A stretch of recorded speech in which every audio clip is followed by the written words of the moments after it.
नमस्कार विद्यार्थियों। राजकीय महाविद्यालय कोटा हिंदी विभाग में आपका स्वागत है। हम अनिवार्य हिंदी के अंतर्गत गद्य भाग का जो एक महत्वपूर्ण पाठ है, महाराजपुर से ग्वारी घाट जबलपुर, लेखक अमृतलाल वेगड़, इस पाठ पर आधारित जो लघुत्रात्मक प्रश्न है उनकी चर्चा इस वीडियो में हम आपके सामने करेंगे, जिसमें पाठ में बनने वाले जो प्रश्न हैं जो आपको विश्वविद्यालय परीक्षा में काम आएंगे, उनकी चर्चा हम इस वीडियो के अंदर करेंगे। इस पाठ के बारे में हम पूर्व में 3 चर्चाएं कर चुके हैं। पहली में अमृतलाल वेगड़ के जीवन परिचय से लेकर उनकी जो साहित्य साधना है, नर्मदा नदी की जो उनकी यात्राएं हैं, उनका जो लेखन कार्य है, उनका सम्मान है, उनके बारे में हम विस्तृत चर्चा कर चुके हैं, जिसमें हमने मनीष वैद्य के लेख के माध्यम से बहुत गहराई तक अमृतलाल वेगड़ के जो नर्मदा नदी के प्रति जो उनका लगाव है और नर्मदा नदी के माध्यम से जो पर्यावरण की जो चिंता है, पर्यावरण प्रदूषण से संबंधित जो सवाल हैं, वो इस पाठ में अमृतलाल वेगड़ के व्यक्तित्व में, इनकी जीवन यात्रा में बराबर उन्होंने उठाए हैं। उन पर हमने विस्तृत चर्चा की है। फिर 2 चर्चाएं हमने महाराजपुर से ग्वारी घाट जबलपुर, जो उनका एक यात्रा वृत्तांत है, जो कि सौंदर्य की नदी नर्मदा नामक उनकी जो प्रसिद्ध कृति है, जो यात्रा संस्मरणों की एक बड़ी कृति है, जिसे पूरे भारत में और कई भाषाओं में अनुवाद किया जा चुका है और पाठकों द्वारा पढ़ा जा चुका है, आदि के बारे में उससे इस पाठ को लिया गया है। और इस पाठ के पठन और विश्लेषण से संबंधित 2 चर्चाएं हम कर चुके हैं, और यह इस पाठ पर हमारी अंतिम चर्चा है, जिसमें हम उसके जो प्रश्नोत्तर है उनका हम अध्ययन करेंगे। देखिए, पहला जो प्रश्न है, महाराजपुर से ग्वारी घाट जबलपुर पाठ के लेखक कौन है? इस तरह के जो प्रश्न है वो भी आपसे पूछे जा सकते हैं। तो इसके लेखक, जैसा कि सभी चर्चाओं में हमने इसकी जानकारी आप लोगों को दी है, और इसके लेखक है अमृतलाल वेगड़, जो कि हिंदी और गुजराती भाषा के एक अच्छे साहित्यकार हैं, प्रसिद्ध साहित्यकार हैं। वो इस पाठ के लेखक हैं। अगला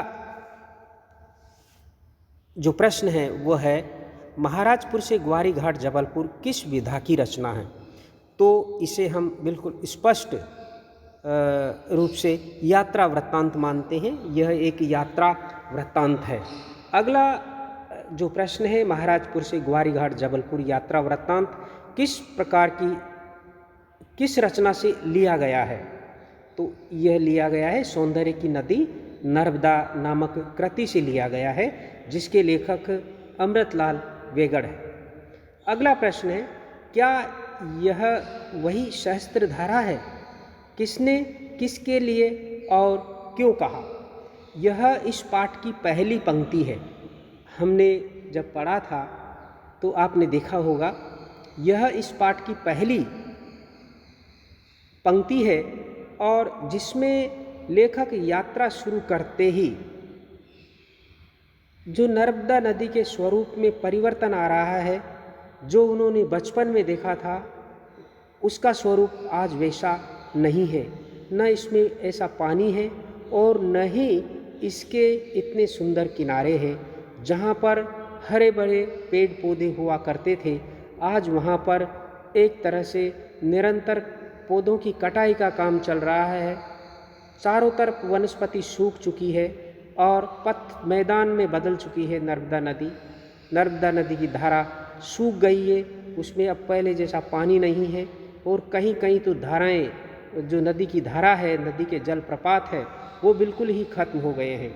इसलिए बड़े आश्चर्य से कहता है कि क्या यह वही सहस्त्र धारा है जो मैंने बचपन में देखी थी, जिसमें हजार हजार धाराएं बहा करती थी, जलप्रपात गिरा करते थे। इसलिए देखिए उत्तर अमृतलाल वेगड़ ने ये पंक्ति कही है, सूखती जा रही नर्मदा की जल राशि के कारण कहा है, क्योंकि नर्मदा अब पहले जैसी नहीं रही, उसकी धारा व प्रपात धीरे धीरे समाप्त होते जा रहे हैं, धीरे धीरे सूखते जा रहे हैं।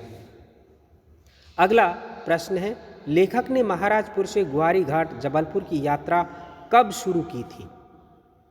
यहाँ पर दो प्रकार से प्रश्न बनते हैं कि एक तो लेखक ने संपूर्ण जो नर्मदा नदी है उसकी अपनी जो पहली यात्रा है वो कब शुरू की थी, और इस पाठ से संबंधित जो यात्रा वृत्तांत है वो कब शुरू किया था। तो यह प्रश्न इस पाठ में वर्णित यात्रा के संदर्भ में है और यह यात्रा शुरू की थी 27 मई 1980 में, जिसका उल्लेख इस पाठ में आया है। अगला प्रश्न है, महाराजपुर से ग्वारी घाट जबलपुर की यात्रा में लेखक सबसे पहले कहाँ रुके? तो जो उनके पड़ाव का जो पहला गांव है वो है मानादेही, वो वहाँ जाकर के रुके थे। अगला प्रश्न है, पानी के न रहने से क्या फ़ायदा है? लेखक नदी की यात्रा करता है और देखता है कि नदी का पानी बिल्कुल सूख गया है, और सूखने पर नदी के जो अंदर की जो संरचना है वो लेखक बड़ी तसल्ली से देख पाता है। इसलिए कहता है कि नदी का पाठ खुली किताब की तरह दिखाई देने लगता है। पानी के न रहने से नदी का जो पाठ है, नदी का जो फैलाव है, उसकी अंदर की जो सतह है बिल्कुल खुली किताब की तरह दिखाई देने लगता है। वेगवती धाराओं ने चट्टानों को कैसा काटा और कैसा तराशा है, हम अच्छी तरह देख सकते हैं जब नदी में पानी कम हो।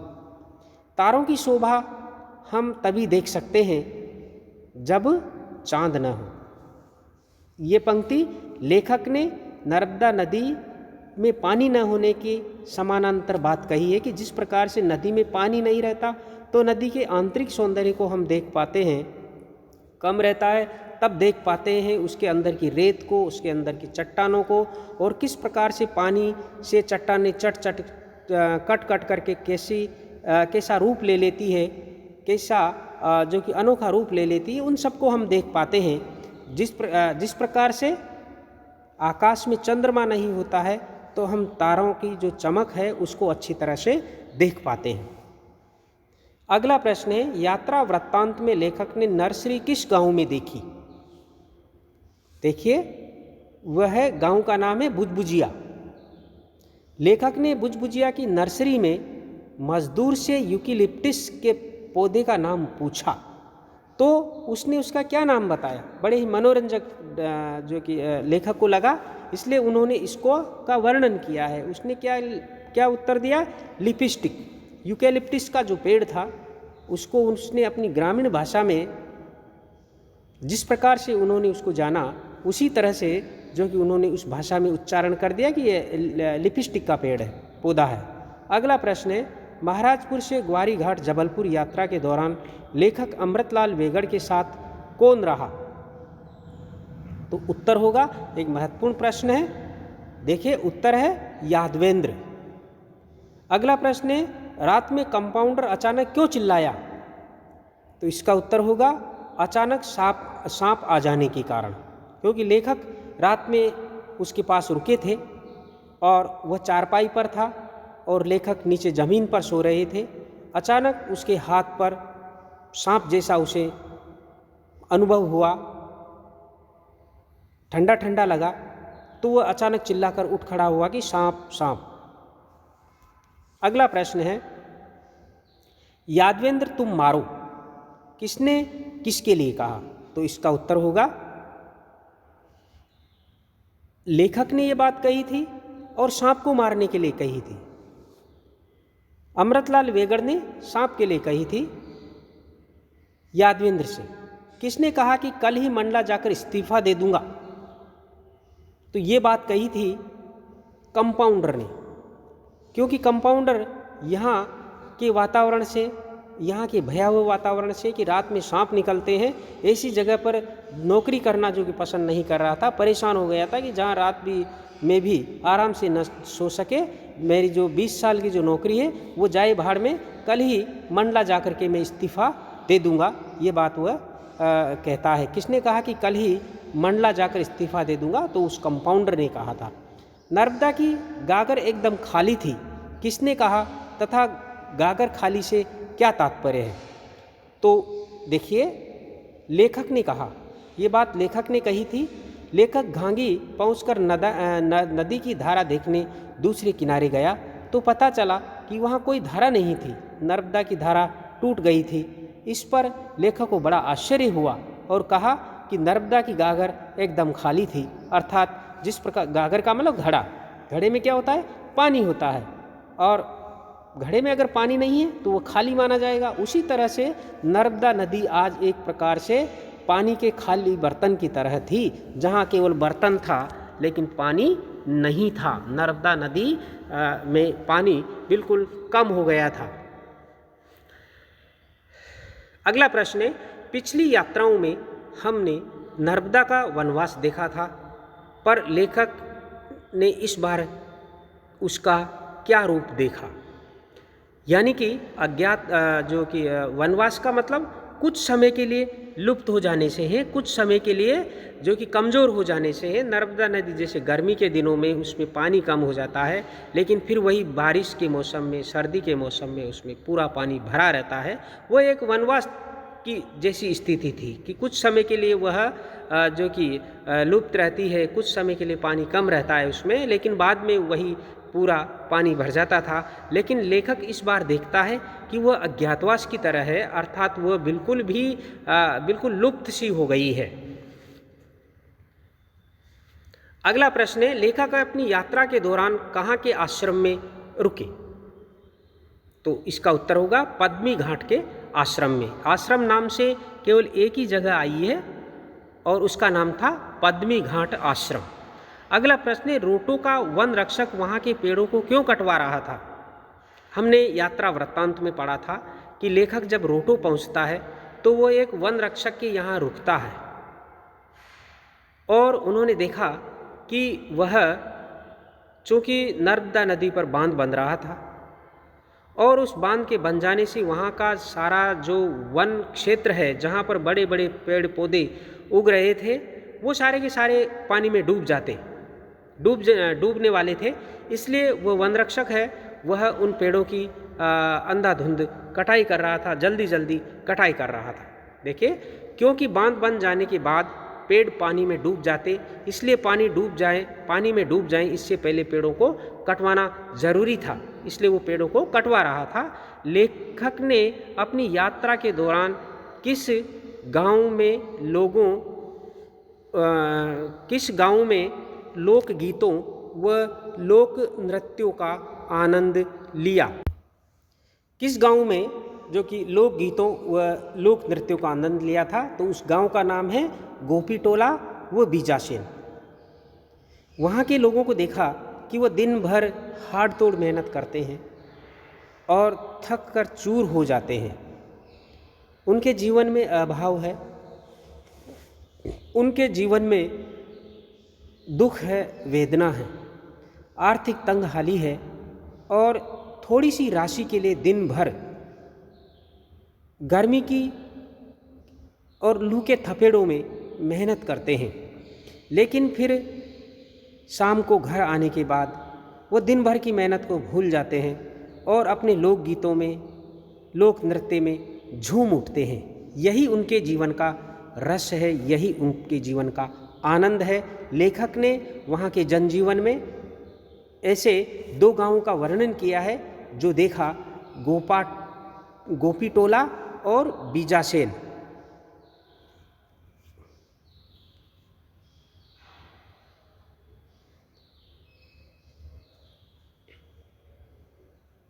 आगे देखिए, किसकी कुल्हाड़ी ने सर्वनाश कर डाला था? लेखक जब अपनी यात्रा के दौरान देखता है कि नर्मदा नदी के किनारे पर जितना भी वन प्रदेश है वह निरंतर मनुष्य के द्वारा लूटा जा रहा है, निरंतर उसका सर्वनाश किया जा रहा है, काट काट करके उस लकड़ी को काम में लिया जा रहा है, कोई किस काम में, कोई किस काम में। और इस सिलसिले में नर्मदा नदी क्षेत्र का सारा वन क्षेत्र एक प्रकार से लूट की गिरफ्त में है। और मनुष्य की जो कुल्हाड़ी है, इंसान की जो कुल्हाड़ी है, उसने वहाँ के सारे पर्यावरण को विनष्ट कर दिया था। तो इसका उत्तर होगा इंसान ने। नर्मदा पर बंधने वाले बांध से निर्मित होने वाली झील का नाम लेखक की दृष्टि में किसकी याद में क्या होना चाहिए?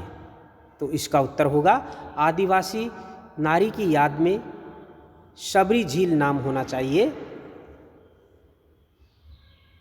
आदिवासी जो स्त्री है शबरी, जिसने भगवान श्री राम को झूठे बेर खिलाए थे, निश्चल भाव से, भक्ति भाव से, भले ही झूठे थे लेकिन उसके उस आदर और सत्कार में सम्मान था, मन से सम्मान था, हृदय से सम्मान था। लेखक उसके प्रति एक प्रकार से अपने उनके प्रति कृतज्ञता ज्ञापित करते हुए कहते हैं कि उस झील का नाम उस आदिवासी स्त्री जिसने भगवान श्री राम की भक्ति की थी, उस शबरी के नाम पर ये शबरी झील होना चाहिए। अगला प्रश्न है, बर्गी कॉलोनी से चलने के बाद लेखक कौन सा नया दृश्य देखता है? जिसका वर्णन हमने पाठ के पठन में किया था कि बांध बांधने तथा नहरें खोदने का कार्य बारूद से चट्टानें तोड़ी जा रही थी। बांध बांधने तथा नहरें खोदने का कार्य जो था वो बिल्कुल लेखक के लिए नया था, जिसमें बारूद से चट्टानें तोड़ी जा रही थी और बड़ी बड़ी नहरें मशीनों से खोदी जा रही थी। लेखक के लिए यह एक सर्वथा नया दृश्य था इस नर्मदा क्षेत्र में। भिनसारे शब्द का अर्थ बताइए। तो भिनसारे का अर्थ होता है प्रातःकाल। अगला प्रश्न है, लेखक ने त्रिवेणी संगम किसे कहा है? जब लेखक टेमर संगम पर, टेमर जो एक नदी का नाम है जो नर्मदा में आकर के मिलती है, नर्मदा और टेमर के जो संगम है उस पर जब वो स्नान कर रहे थे और स्नान करते करते ही जो तीसरी जल राशि है अर्थात बारिश की बूंदें उस स्नान में आ मिलती है, उसी को लेखक ने क्या कहा? त्रिवेणी संगम कहा। नर्मदा टेमर और बारिश के पानी के संगम को लेखक ने त्रिवेणी संगम कहा है। लेखक ने परकम्मावासी किसे कहा है? लेखक ने परकम्मावासी कहा है नर्मदा नदी की परिक्रमा करने वाले लोगों के लिए परकम्मावासी कहा है। अगला प्रश्न है, लेखक यात्रा में किस संगम पर स्नान करता है? लेखक यात्रा में किस संगम पर स्नान करता है? तो उत्तर होगा टेमर संगम पर। अगला प्रश्न है, अमृतलाल वेगड़ ने नर्मदा नदी की पैदल यात्रा कब शुरू की थी? यह ऐसा प्रश्न पूर्व में भी आया है और वह प्रश्न केवल इस पाठ की यात्रा के संदर्भ में था और यह जो प्रश्न है वो उनकी उस संपूर्ण यात्रा के संदर्भ में है जो उन्होंने नर्मदा नदी की थी। तो यह परिक्रमा उन्होंने 1977 में शुरू की थी। 1977 में उन्होंने नर्मदा नदी की परिक्रमा का काम शुरू किया था। अमृतलाल वेगड़ ने चित्रकला किससे सीखी थी? अब जो प्रश्न आ रहे हैं उनमें से अधिकतर अमृतलाल वेगड़ के जीवन से संबंधित हैं, उनकी साहित्य रचना से संबंधित है, उनके कार्यों से संबंधित है। अब तक के जो प्रश्न थे वो इस पाठ पर आधारित थे। तो देखिए, अमृतलाल वेगड़ ने चित्रकला किससे सीखी थी? तो इसका उत्तर होगा शांति निकेतन में नंदलाल बोसरी के गुरुओं से उन्होंने चित्रकला सीखी थी और इसी का परिणाम है कि वो जितने बड़े साहित्यकार थे उतने बड़े ही चित्रकार थे, रेखा चित्रकार थे और उनके जो रेखा चित्र थे वो अच्छी अच्छी पत्रिकाओं में छपा करते थे। अगला प्रश्न है, लेखक के अनुसार परकम्मावासी किस धर्म संकट में पड़ गए थे? तो इसका उत्तर होगा जिन नहरों में नर्मदा का जल प्रवाहित होगा उन नहरों को लांघा जाए या न लांघा जाए, इस धर्म संकट में वो पड़ जाएंगे। लेकिन लेखक इसका समयानुसार उपाय निकालता है कि जो परकम्मावासी लोग हैं उनका दायित्व नर्मदा के प्रति है, नहरों के प्रति नहीं है। नहर को लेखक ने क्या कहा है?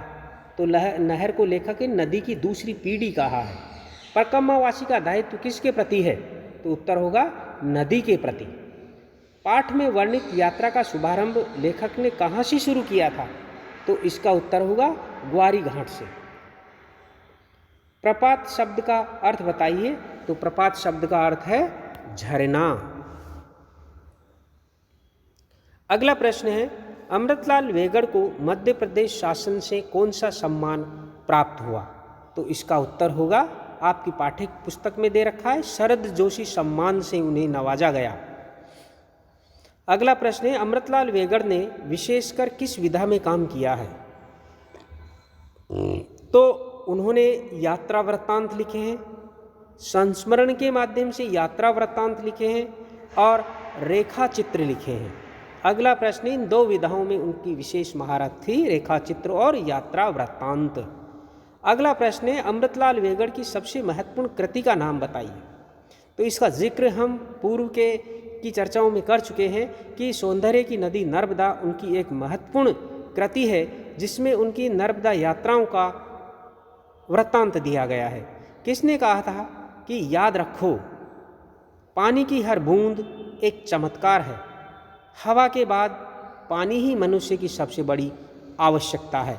तो ये बात अमृतलाल वेगड़ ने कही थी और उनकी ये बात आज के पर्यावरणविदों के लिए एक प्रेरक चीज़ है और जो पर्यावरण चेतना है, पर्यावरण चेतना के लिए काम करने वाले और आम जन के लिए भी एक महत्वपूर्ण वक्तव्य है कि याद रखिए, पानी की हर एक बूंद चमत्कार है, हवा के बाद पानी ही वो चीज़ है जिसकी व्यक्ति को सबसे ज़्यादा और अनिवार्यतः ज़रूरत पड़ती है।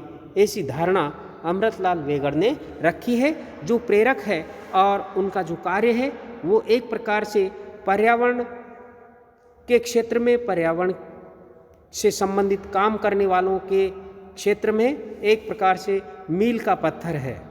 अगला आगे देखिए, अमृतलाल वेगड़ के रेखांकन और कोलाज में किसकी अभिव्यक्ति है? अमृतलाल वेगड़ के रेखांकन अर्थात रेखा चित्रों में और कोलाज में किसकी अभिव्यक्ति है? वह उनकी उसमें है नर्मदा नदी के आसपास का जो जनजीवन है और नर्मदा नदी क्षेत्र के जो विविध प्राकृतिक दृश्य हैं उनका वर्णन उन्होंने अपने कोलाज और रेखांकन में किया है। नर्मदा नदी के किनारे के आम जीवन का चित्रण उन्होंने किया है। यह किसने कहा कि मैं नर्मदा का अर्जुन भी हूँ और एकलव्य भी? उत्तर होगा अमृतलाल वेगड़ ने। अमृतलाल वेगड़ का जन्म कब और कहाँ हुआ था? तो इसका उत्तर होगा 3 अक्टूबर 1928 को जबलपुर मध्य प्रदेश में। अगला प्रश्न है, अमृतलाल वेगड़ का नाम किन चित्रकारों और साहित्यकारों में शुमार है? तो देखिए, सामान्य सा प्रश्न है, पर्यावरण संरक्षण के लिए उल्लेखनीय कार्य करने वालों में अमृतलाल वेगड़ का नाम उन चित्रकारों, उन साहित्यकारों में शुमार है जो पर्यावरण संरक्षण के लिए उल्लेखनीय कार्य कर रहे हैं या करते हैं, किया है। धारोष्ण शब्द का अर्थ बताइए। एक महत्वपूर्ण शब्द है जो कई बार प्रतियोगी परीक्षाओं में भी पूछ लिया जाता है। सीधी थन से निकली दूध की धार। उष्ण का मतलब होता है गर्म, यानी कि गाय के, भैंस के दूध थन से जो निकलने वाला दूध है और जब वो धारा रूप में रहता है तो बिल्कुल गर्म होता है, तो उसी के लिए कहा है धारोष्ण। अगला प्रश्न है, अमृतस्य नर्मदा, सौंदर्य की नदी नर्मदा, तीरे तीरे नर्मदा और नर्मदा तुम कितनी सुंदर हो, कृतियों के रचनाकार का नाम बताइए। तो इसके रचनाकार है अमृतलाल वेगड़। अमृतलाल वेगड़ की मृत्यु कब हुई? 6 जुलाई 2028 में। अगला और शायद अंतिम प्रश्न है, अमृतलाल वेगड़ द्वारा की गई नर्मदा के उत्तर तट की यात्राओं का वृत्तांत किस पुस्तक में है? इसका उत्तर होगा अमृतस्य नर्मदा। एक प्रकार से यह उत्तर नर्मदा चरित है। जिस प्रकार से इसका जो महत्व है वह उनकी यात्राओं में कम नहीं है। तो इस प्रकार से लगभग अब हम प्रश्नों के समाप्ति की उस पर है। आप सभी का बहुत बहुत धन्यवाद। अगली जो हमारी चर्चा होगी वह जो आपके अनिवार्य हिंदी के गद्य भाग का जो भक्तिन पाठ है, जिसकी लेखिका महादेवी वर्मा है, इस पर हम करेंगे। धन्यवाद।